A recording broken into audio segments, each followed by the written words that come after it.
नमस्कार, बहुत स्वागत है आप सभी का। आप देख रहे हैं न्यूज 18 बिहार झारखंड। मैं हूं आपके साथ जया मिश्रा। बुलेटिन की शुरुआत करेंगे और सबसे पहले बात शेफाली जरीवाला के निधन की होगी। एक्ट्रेस शेफाली जरीवाला का निधन हो गया है और जानकारी के मुताबिक शेफाली जरीवाला का कार्डियक अरेस्ट से निधन हुआ। उनके परिवार वालों ने बताया कि शेफाली को दिल की बीमारी की समस्या थी। हालांकि पुलिस फिलहाल इस पूरे मामले की जांच हर पहलू से कर रही है। आधिकारिक बयान अब तक पुलिस ने नहीं दिया है। पोस्टमार्टम रिपोर्ट सामने आने के बाद ही पुलिस की तरफ से कोई भी आधिकारिक बयान सामने आएगा। और 42 साल की उम्र में एक्ट्रेस का निधन हुआ है। कांटा लगा गाने से काफी मशहूर शेफाली हुई थी, फिर ये बिग बॉस में भी गई थी, लेकिन अब देखिए 42 साल की उम्र में जब निधन हुआ है तो परिवार का बयान रिकॉर्ड किया जा रहा है। मशहूर एक्टर शेफाली जरीवाला से जुड़े एक मामले में मुंबई पुलिस ने उनके पति पराग त्यागी का बयान भी रिकॉर्ड किया। ये बयान उनके घर पर ही रिकॉर्ड हुआ है। पुलिस ने अब तक इस केस में 4 लोगों के बयान रिकॉर्ड किए। फिलहाल जांच जारी है और पुलिस किसी भी नतीजे पर पहुंचने से पहले हर पहलुओं को बारीकी से खंगाल रही है। मुंबई पुलिस का कहना है कि जांच की प्रक्रिया आगे भी जारी रहेगी। जरूरत पड़ने पर और लोगों के बयान भी रिकॉर्ड होंगे। और चलिए इस वक्त आपको एक बड़ी खबर दे दें। राजा मर्डर केस में बड़ा खुलासा हुआ है। एक नया मोड़ आता हुआ दिख रहा है। राजा के भाई ने यह बड़ा खुलासा किया। इंदौर के कारोबारी राजा रघुवंशी हत्याकांड में एक नया मोड़ आ चुका है। इस पूरे मामले में सोनम पर राजा के परिवार ने बड़ा खुलासा किया। राजा रघुवंशी के बड़े भाई विपिन ने कहा कि सोनम और राज ड्रग्स लेते थे और उन्होंने कहा कि आनंद और आकाश अपने बयान से पहले पलट चुके हैं। राज और सोनम भी अपने बयान से पलट सकते हैं और इसीलिए हम लगातार शुरू से ही नार्को टेस्ट की मांग कर रहे हैं। नार्को टेस्ट होगा तो आरोपी अपने बयान से पलट नहीं पाएंगे। प्रकार से सोनम कह रही है तो राज से मैं प्यार करती हूँ, राज मेरा प्रेमी है, उसके कारण सब कुछ करा मैंने है। जिसे प्यार करती है, जो राज खुद ड्रग्स लेता है तो सोनम भी ड्रग्स लेती हुई जगह होएगी, जो कि अभी तक किसी को जानकारी इस बारे में थी नहीं। और जब सोनम जब पकड़ाई थी वहाँ पे अपने यूपी जब पकड़ाई थी वो 9 तारीख के दिन, उसने कहा था मैं नशे की हालत में थी। तो राज के साथ में जब राज छोड़ने गया होगा या कोई को छोड़ने गया होगा उस टाइम नशे की हालत में इसलिए होगी वो कि इन लोगों ने पहले से ड्रग्स लिया होगा, इसलिए नशे की हालत में थी वो। ये सब चीज़ें जो है इसलिए नार्कोटिक चलान बोल रहा हूँ आपको मैं कराने के लिए मैं, क्योंकि जिस प्रकार से ये लोग अपने 12 बयान चेंज कर रहे हैं तो उसमें कहीं ना कहीं ये इनके पीछे कुछ बड़ा हाथ किसी का है जो कि अभी तक सामने आ नहीं पा रहा इसमें है।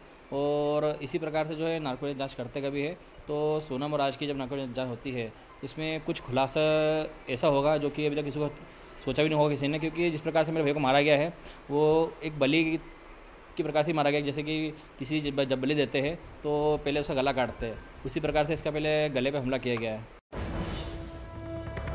और इस वक्त दिल्ली से आपको बड़ी खबर दे दें। 19 साल के युवक की हत्या की खबर दिल्ली से। गीता कॉलोनी में यह मर्डर हुआ है। 3 आरोपियों को मामले में गिरफ्तार किया गया है। गीता कॉलोनी में हुए मर्डर के मामले में पुलिस ने तीनों आरोपियों को गिरफ्तार किया। दिल्ली के गीता कॉलोनी में 19 साल के यश की हत्या कर दी गई थी। रेहान और अमान नाम के 2 युवकों पर हत्या का आरोप लगा था। बताया ये जा रहा है कि पूरा विवाद जो है गली में खड़े एक लड़के से स्कूटर टच होने की वजह से हुआ।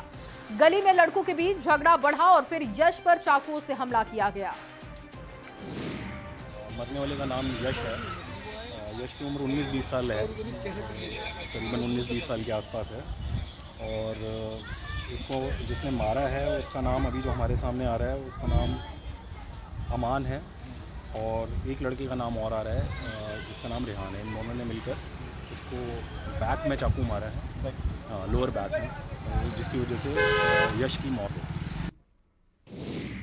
और अगली खबर उत्तराखंड से, जहां उत्तराखंड के चमोली में बद्रीनाथ राष्ट्रीय राजमार्ग पर बारिश के बाद पहाड़ का एक बहुत बड़ा हिस्सा टूटकर गिरा। नंदप्रयाग और भनेर पानी के पास लैंडस्लाइड होने की वजह से रास्ते बंद हैं, जिसके चलते लोगों को आने जाने में काफी परेशानी का सामना करना पड़ रहा है। और वहीं 3 जुलाई से शुरू होने जा रही अमरनाथ यात्रा को लेकर जम्मू कश्मीर में सुरक्षा कड़ी कर दी गई है। जम्मू श्रीनगर हाईवे पर नए बंकर तैयार किए गए हैं और साथ ही अतिरिक्त सुरक्षा बलों की तैनाती हो रही है। पुलिस ने सुरक्षा एजेंसियों के साथ ही मिलकर विशेष इंतजाम किए। पुलिस और सुरक्षा बल दिन रात यहां पर मुस्तैदी से काम कर रहे हैं ताकि श्रद्धालु सुरक्षित रूप से बाबा बर्फानी के दर्शन कर सके। प्रशासन यात्रा को सफल और सुरक्षित बनाने की हर संभव कोशिश में लगा है। फिरोजाबाद से ये खबर है, जहां फिरोजाबाद में नेशनल हाईवे पर फिल्मी स्टाइल में एक बाइक सवार कपल के रोमांस का वीडियो वायरल हो गया है, जहां खुलेआम एक कपल अश्लील तरीके से बाइक चलाते हुए दिखा। पूरा मामला फिरोजाबाद के थाना दक्षिण क्षेत्र के मीरा चौराहे का बताया जा रहा है। वीडियो में दिखाई दे रहा है कि वीडियो राहगीरों ने तैयार किया है, जो सोशल मीडिया पर लोगों ने वायरल भी कर दी। इस मामले में पुलिस ने जांच पड़ताल शुरू कर दी है और मोटरसाइकिल की भी तलाश हो रही है। आगे बढ़ते हुए इस वक्त की बड़ी खबर आपको दे, खैबर पख्तूनख्वा में आत्मघाती हमला हुआ। आत्मघाती हमला किया गया है, पाकिस्तान के सैन्य काफिले को टारगेट किया गया है। आत्मघाती हमले में करीब 13 पाक सैनिकों के मारे जाने की खबर मिल रही है। हमले में 14 नागरिकों समेत 24 लोग जख्मी हैं। विस्फोटक से भरी गाड़ी की सैन्य काफिले से टक्कर हो गई। विस्फोटक से भरी गाड़ी की टक्कर हुई है और हमले में 14 नागरिकों समेत 24 लोगों के घायल होने की अभी खबर है। आत्मघाती हमले में करीब 13 पाक सैनिक मारे गए हैं, ये बड़ी खबर आपको दे रहे हैं, जहां पर खैबर पख्तूनख्वा में आत्मघाती हमला हुआ। पाकिस्तान के सैन्य काफिलों को निशाना बनाया गया और इस हमले में 14 नागरिकों समेत 24 लोग घायल बताए जा रहे हैं। और चलिए आगे बढ़ते हुए आपको एक और बड़ी खबर दे दे। ऑपरेशन सिंदूर पर पीएम मोदी का एक बार फिर से बड़ा बयान सामने आया है। आचार्य विद्यानंद महाराज के शताब्दी समारोह में पहुंचे हुए थे प्रधानमंत्री मोदी। लोगों ने ऑपरेशन सिंदूर को आशीर्वाद दिया। प्रधानमंत्री का ये बयान आपको बता रहे हैं। पीएम ने कहा कि जो हमें छेड़ेगा उसे छोड़ेंगे नहीं, और ये पहली दफा नहीं है जब प्रधानमंत्री ने खुले तौर पर यह बयान दिया हो कि जो हमें छेड़ेगा उसे हम छोड़ेंगे नहीं। दुनिया ने ये भी देखा है कि भारत का सामर्थ्य क्या है। ऑपरेशन सिंदूर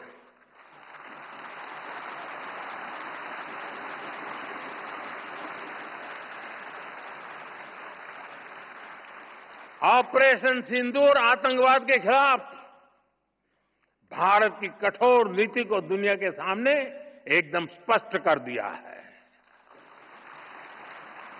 हमने दिखा दिया है कि भारतीयों का खून बहाने वाले आतंकियों के लिए कोई भी ठिकाना सुरक्षित नहीं है।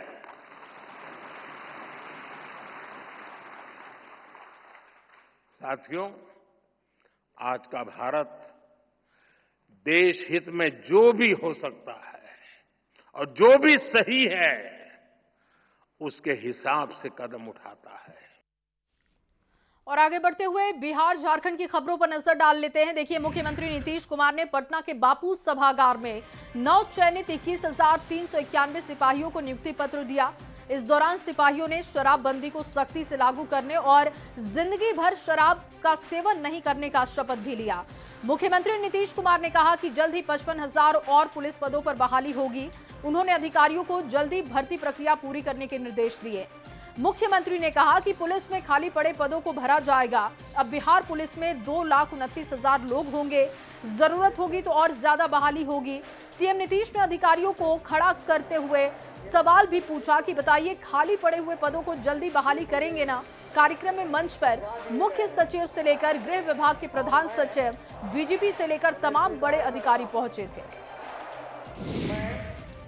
और राजगीर से अब खबर, राजगीर में एलजेपी आरबी की ओर से बहुजन भीम संकल्प समागम का आयोजन हो रहा है। कल केंद्रीय मंत्री चिराग पासवान समागम में लाखों लोगों को संबोधित करने वाले हैं, जिसके मद्देनजर पटना में कई पोस्टर लगाए गए हैं। बहुजन के बड़े नेता के रूप में चिराग पासवान की पहचान हो, इसी उद्देश्य से बहुजन भीम संकल्प समागम का आयोजन हो रहा है। और वहीं पटना के ज्ञान भवन में सीएम नीतीश कुमार ने आम महोत्सव का उद्घाटन किया। ये आम महोत्सव 28 से लेकर 29 जून तक चलेगा। इसका मुख्य उद्देश्य बिहार की पारंपरिक आम की किस्मों और बागबानी को बढ़ावा देना है। आम महोत्सव में दुनिया भर में पाए जाने वाले आम की विभिन्न प्रजातियों की प्रदर्शनी लगाई गई है।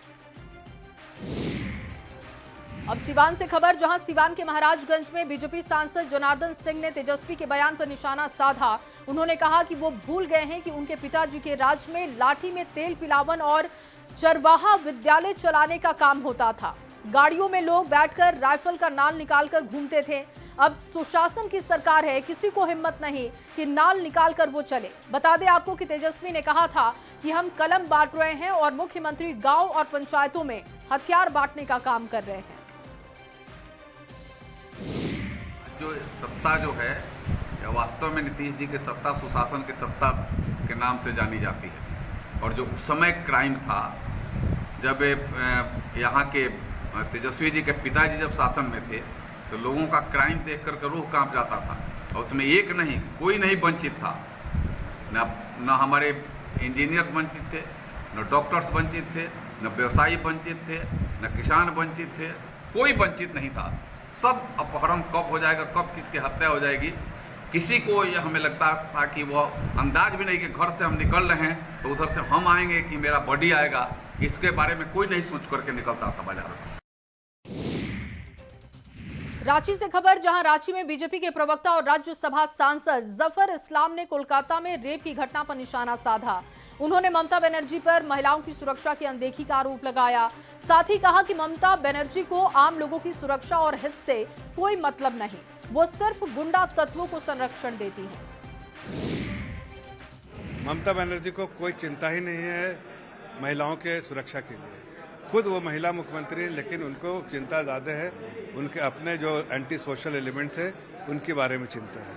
उनको ही संरक्षण देती है, उनको ही स्टेट और जो डिस्ट्रिक्ट एडमिनिस्ट्रेशन का सपोर्ट मिलता है और उससे वो क्राइम और क्रिमिनल एक्टिविटीज़ करते हैं। पैसा जो है जो ये लोग जो माफिया जो है पैसा पहुंचाते हैं ममता बनर्जी को, इसलिए ममता बनर्जी की आंखें बंद है। और इस वक्त आपको बड़ी खबर दे दें, नक्सलियों से मुठभेड़ की खबर है। लोहरदगा लातेहार सीमा पर यह मुठभेड़ हुई है। जेजेएमपी के नक्सलियों के साथ मुठभेड़ हुई है। पेशरार के हरकट्ठा जंगल में मुठभेड़ की खबर है, जहां पर जेजेएमपी के नक्सलियों के साथ मुठभेड़ की घटना हुई। दोनों तरफ से फायरिंग हुई है, नक्सली वहां से भाग गए। सर्च ऑपरेशन में ये बड़ी कामयाबी मिली। भारी संख्या में हथियार कारतूस की बरामदगी की गई है। इसके साथ ही जानकारी है कि स्मार्टफोन, वॉकी टॉकी, नक्सली पर्चा भी बरामद हुआ है। अगली खबर मधुबनी से, जहां पर तेज रफ्तार का कहर देखा गया। जिले में अनियंत्रित बस और ट्रक की टक्कर हो गई। हादसे में करीब 20 यात्रियों के घायल होने की खबर, वहीं 2 लोगों की हालत गंभीर है। हादसे में बस के अगले हिस्से के परखच्चे उड़ गए। नरहरिया क्षेत्र के झिटकी गांव का यह मामला बताया जा रहा है। गोपालगंज से अगली बड़ी खबर आपके सामने है, जहां पर आइसक्रीम फैक्ट्री में सिलेंडर ब्लास्ट की खबर। ब्लास्ट में टेक्नीशियन की मौत की खबर है। मीरगंज के लाइन बाजार का मामला बताया जा रहा है। सिलेंडर ब्लास्ट की खबर मिल रही है। आइसक्रीम फैक्ट्री में अचानक सिलेंडर ब्लास्ट हुआ है और ब्लास्ट में टेक्नीशियन की जान चली गई है। मीरगंज के लाइन बाजार का मामला बताया जा रहा है। खराबी ठीक करने टेक्नीशियन पहुंचा था, उसी वक्त सिलेंडर ब्लास्ट हुआ और उसकी जान चली गई। आइसक्रीम फैक्ट्री का ये पूरा मामला है। ब्लास्ट में टेक्नीशियन की जान गई है। मीरगंज के लाइन बाजार का ये पूरा मामला बताया जा रहा है, जहां पर खराबी ठीक करने के लिए टेक्नीशियन पहुंचा था, लेकिन अचानक वहां पर सिलेंडर ब्लास्ट हो जाता है और टेक्नीशियन की जान चली जाती है। अगली बड़ी खबर गिरिडीह से है, जहां एक ही परिवार के 6 लोगों के बीमार होने की खबर है। जंगली मशरूम खाने से ये लोग बीमार हुए। सदर अस्पताल में सभी को भेजा गया। पति, पत्नी और 4 बच्चे बीमार बताए जा रहे हैं। बताया जा रहा है कि रात में खाने के बाद उन्हें उल्टी की शिकायत हुई। बारिश के बाद जो मशरूम उगे थे उसी को उन्होंने खाया था और उसके बाद उनकी तबीयत बिगड़ी। एक और बड़ी खबर सरायकेला से आपको दे दें, जहां पर एक स्कूल में प्रिंसिपल को डांस करना महंगा पड़ा। दरअसल विभाग ने प्रिंसिपल को शो कॉज नोटिस जारी कर दिया है, साथ ही उनका वेतन भी रोका गया है। मामला ईचागढ़ प्रखंड के अनुग्रह नारायण +2 स्कूल पिलीत का बताया जा रहा है, जहां पर स्कूल के प्रिंसिपल मिताली कुमारी ने एक फिल्मी गाने पर जमकर डांस किया और इतना ही नहीं, बाहर से कुछ दोस्तों को भी बुला लिया था, जिसका वीडियो वायरल हो गया। इस दौरान क्लासरूम में बैठी छात्राएं प्रिंसिपल का डांस देखकर जमकर तालियां बजा रही थी, लेकिन ये बात विभाग के अधिकारियों और जिला प्रशासन तक पहुंच गई और फिर क्या था, प्रिंसिपल को शो कॉज नोटिस जारी किया गया, उनका वेतन भी रोका गया। पूरे मामले की जांच के लिए एक टीम का गठन भी हुआ है। बताया जा रहा है कि स्कूल में कोई सांस्कृतिक कार्यक्रम का मौका नहीं था, फिर भी प्रिंसिपल का डांस समझ से परे है और इसी वजह से जो नई कमेटी तैयार की गई है वो इसकी जांच करेगी। कार्यक्रम था नहीं उस दिन, तो ये होना नहीं चाहिए था। तो पहले वो शोकॉज आता है वहाँ से, और अगर वो संतोषजनक नहीं होगा तो विभागीय कार्रवाई के लिए हम लोग यहाँ से प्रेरित कर देंगे डिपार्टमेंट को। चूँकि वो पीजीटी टीचर हैं तो सारा का सारा जो कार्रवाई होगा वो डिपार्टमेंट करता है, वहाँ से डायरेक्टेड करता है। तो पहले तो शोकॉज आ जाने दीजिए, है ना। और एक जांच टीम भी बना रहे हैं हम लोग कि भाई आप जाके विद्यालय की जांच करें वहाँ पे कि क्यों ये घटना हुई है ऐसा। और गढ़वा से इस वक्त की बड़ी खबर आपके सामने, जहां पर मंडल कारा में छापेमारी की खबर है। जेल अधीक्षक ने छापेमारी की, जेल में सुरक्षा को लेकर छापा किया गया है। कैदियों के बैरक की भी जांच हुई है, पूरे जेल परिसर की जांच की गई है और आगे भी इस तरीके की कार्रवाई चलती रहेगी। अगली खबर चाईबासा से, जहां पर चाईबासा के मझगांव और कुमार डूंगी प्रखंड में वाहन धोखाधड़ी का मामला देखने को मिला। चाईबासा के बड़ी बाजार निवासी तबरेज और जुगनू ने पाइपलाइन के काम के लिए करीब 80 ट्रैक्टर और पिकअप मैक्स वाहन किराए पर लिए थे। आरोपियों ने शुरुआती 3 से 4 महीने तक वाहन मालिकों को किराया भी दिया और इसके बाद अचानक भुगतान करना उन्होंने बंद कर दिया। वाहन मालिकों के संपर्क करने पर आरोपी टाल मटोल करने लगे और इसके बाद तबरेज का पता लगाकर गांव वाले चाईबासा पहुंच गए और उसे पकड़कर सदर थाना चाईबासा के हवाले भी किया गया। गाड़ी मालिकों का कहना है कि तबरेज ने उनकी गाड़ियों को कहां पर रखा है, इस बात की कोई जानकारी अब तक नहीं है, क्योंकि उससे जब बात की जाती है तो टाल मटोल करता है। तबरेज ने इन लोगों से कहा है कि मुझे कुछ दिन की मोहलत दें, पैसा दे दूंगा, लेकिन गाड़ी मालिक एक सुर में ये कहते हुए दिखाई दे रहे हैं कि पैसे तो वो बाद में लेंगे, पहले गाड़ियों का पता किया जाए। और अगली बड़ी खबर आपके सामने भागलपुर से, जहां ट्रक से स्लैब गिरने से रेलिंग गिरा है। स्लैब गिरकर सीधे कोसी नदी में समा गया। स्लैब गिरने से 5 फीट लंबी रेलिंग टूटी और ट्रक पर लोड थे स्लैब। बेहपुर टू वीरपुर पुल का ये मामला बताया जा रहा है। अगली खबर सिमडेगा से, जहां पर बानो प्रखंड के महाबुआंग थाना क्षेत्र में हाथी का आतंक दिखा। जंगली हाथियों ने एक महिला के घर को पूरी तरीके से ध्वस्त कर दिया, घर में रखा अनाज भी चट कर गए। पीड़िता के मुताबिक 3 हाथियों ने एक साथ घर पर धावा बोल दिया, जिससे घर पूरी तरीके से क्षतिग्रस्त हो गया। घटना की जानकारी मिलने के बाद विधायक के निर्देश पर पीड़ित परिवार को तत्काल 5000 सहायता राशि दी गई है। जल्द ही बाकी मुआवजा राशि देने की बात वन विभाग के अधिकारियों ने कही। रात में आके पूरा घर को धंस लिया, कुछ उपाय नहीं, पूरा धंस के चकनाचूर कर दिया, कुछ और उपाय नहीं है, हम लोग का कोई सहारा भी नहीं है। और अगली खबर समस्तीपुर से, जहां समस्तीपुर के नामपुर गांव के पास बागमती नदी पर हो रहे पुल निर्माण और नदी में जलस्तर में हो रहे उतार चढ़ाव की वजह से तेजी से कटान हो रहा है और ऐसे में मंत्री महेश्वर हजारी ने अधिकारियों को कटाव कार्य को रोकने के लिए कई आवश्यक निर्देश दिए। उन्होंने न्यूज 18 को फोन के माध्यम से बताया कि तेजी से हो रहे नदी के कटाव को रोकने के लिए जल संसाधन विभाग के अधिकारियों से बात हुई है और तुरंत कटाव स्थल पर आवश्यक कार्य होंगे। श्रावणी मेले की बात करते हैं। देखिए, मेले से पहले ये मांग फिर से तेज हो गई है कि सुल्तानगंज का नाम बदलकर अजगैबी नाथ धाम रखा जाए, क्योंकि ये नगरी सुल्तान की नहीं बल्कि बाबा अजगैबी नाथ की है। सुल्तानगंज नगर परिषद ने प्रस्ताव पास कर दिया है, केंद्र और राज्य स्तर पर इस पर फैसला होना बाकी है। दरअसल सुल्तानगंज का नाम पहले हिरण्यपुरी और अजगैबी नाथ धाम था। बताया जाता है कि मुगल शासकों की तरफ से इसका नाम बदलकर सुल्तानगंज रखा गया, जबकि यहाँ भक्ति की धारा सालों से बहा करती है। श्रावणी मेले में दूसरे राज्यों से आने वाले लाखों भक्त भी ये मांग करते हुए देखे गए हैं कि इसका नाम बदलकर अजगैबी नाथ धाम होना चाहिए। पिछले महीने भागलपुर में कार्यक्रम के दौरान उप मुख्यमंत्री सम्राट चौधरी ने भी कहा था कि सुल्तानगंज का नाम बदलकर अजगैबी नाथ धाम किया जाएगा। और इस वक्त एक और बड़ी खबर आपके सामने, ट्रांसफर के आदेश पर गुस्से में टीचर दिखाई दिए। म्यूचुअल ट्रांसफर के आदेश के बाद गुस्से में शिक्षक संघ है। 5 जुलाई तक हर हाल में सभी शिक्षकों के ट्रांसफर की मोहलत। सीएम नीतीश और एसईएस सिद्धार्थ से अपील भी हुई है। कहा, म्यूचुअल ट्रांसफर का आदेश तत्काल वापस लेना चाहिए। अंतर जिला पुरुष, अंतर जिला महिला का 3 दिनों में ट्रांसफर करें। वहीं स्पेशल कैटेगरी सेम जिला और पटना जिले के लिए 5 जुलाई तक की मोहलत दी गई। दिव्यांगों और बीमारों के ट्रांसफर में फिर से संशोधन हो। कहा कि म्यूचुअल ट्रांसफर से 50 साल में भी जोड़ी नहीं ढूंढ पाएंगे शिक्षक। 5 जुलाई को पटना में बड़ी बैठक के बाद सड़क पर उतरने की बात कही गई। मॉनसून सत्र में भी ट्रांसफर नीति का विरोध होगा। सिद्धार्थ साहब से कहना चाहते हैं कि साहब, आपने 65,000 शिक्षकों का जिला में स्थानांतरण कर दिया, फिर ऐसा कौन सा दबाव आपके ऊपर आ गया जो अब अंतर जिला स्थानांतरण की प्रतीक्षा में हजारों शिक्षक जो महीनों से लगे हैं, उनके लिए आप म्यूचुअल स्थानांतरण का आदेश निर्गत कर दिए। ये म्यूचुअल स्थानांतरण का फंडा से शिक्षक 50 साल में भी अपना जोड़ी ढूंढ पाएंगे? अब क्या करें, क्वालिटी एजुकेशन करोड़ों बच्चों को शिक्षक देना छोड़कर अपना जोड़ी ढूंढते फिरे। और चलिए इस बीच आपको एक और बड़ी खबर देते हैं। विभा कुमारी बनी देश की पहली ई वोटर। मोबाइल के जरिए आज पहली बार उन्होंने मतदान किया है। पूर्वी चंपारण के पकड़ी दयाल के वार्ड नंबर 8 की रहने वाली हैं विभा कुमारी। मुन्ना कुमार बने पहले ई वोटिंग करने वाले पुरुष। मुन्ना कुमार भी पकड़ी दयाल के वार्ड नंबर 1 के मतदाता बताए जा रहे हैं।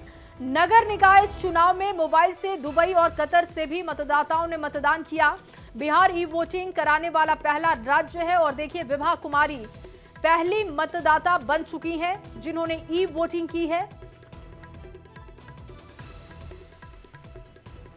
और इसी खबर के साथ इस बुलेटिन में बस इतना ही। आप बने रहिए न्यूज़ 18 बिहार झारखंड के साथ।